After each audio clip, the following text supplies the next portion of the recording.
உங்களுடைய புகைப்படத்தோட உங்களுடைய இதோட ஒரு electronic voting machine, duplicate electronic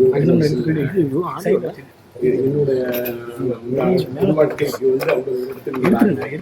இது வரைக்கும் நான் விசிட்டிங் கார்டே அடிச்சிருந்தேன். யாரோ அடிச்சு இது தவறுதலா என் பேரை வந்து அவதூறு பழப்போனே எனக்கு வந்து ஒரு கெட்ட பேரை ஏற்படுத்தணும்னு செஞ்சிருக்கிறாங்க. இதை வந்து தேர்தல் கமிஷனும் காவல்துறையை கண்டுபிடித்து கடுமையான நடவடிக்கை எடுக்கணுங்கிறது தான் என்னுடைய வேண்டுகோள். இது சம்பந்தமா தேர்தல் ஆணையத்திலும் காவல் நிலையத்தில் புகார் யார் இது மாதிரி பண்ணாங்கன்னு புகார் கொடுக்குறாங்க. நான் புகார் கொடுக்க போறேன். அப்படி காவல்துறைக்கு புகார் கொடுக்க போறேன். தேர்தல் கமிஷன்லயும் புகார் கொடுப்பேன். இல்லை யார் செஞ்சிருப்பாங்க உங்களுக்கு ஏதாவது? எனக்கு அது தெரியல. சம்பந்தம் இல்லாம நான் இது வரைக்கும் உங்களுடைய புகைப்படத்தையும் என்னுடைய நான் இது வரைக்கும் விசிட்டிங் கார்டே அடிச்சது இல்லை. ஒன்றிய துணை செயலாளர் பொது வாழ்க்கையில் இருந்திருக்கிறேன். கிட்டத்தட்ட 1980 இருந்து இது வரைக்கும் நான் விசிட்டிங் கார்டே அடிச்சது.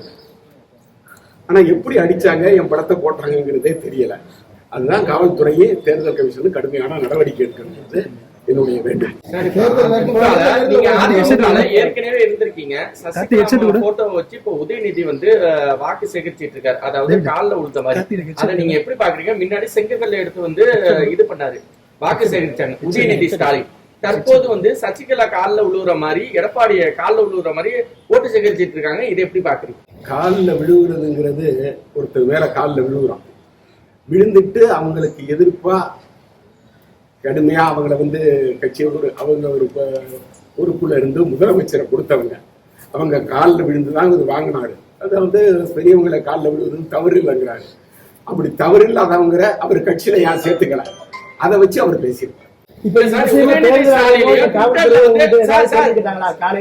இதுவரைக்கும் தேர்தல் ஆணையமோ காவல்துறைய இந்த கேள்வி கேட்கல. எனக்கு செய்தியே லேட்டா தான் தெரியும். நான் பிரச்சாரத்துல இருந்ததுனால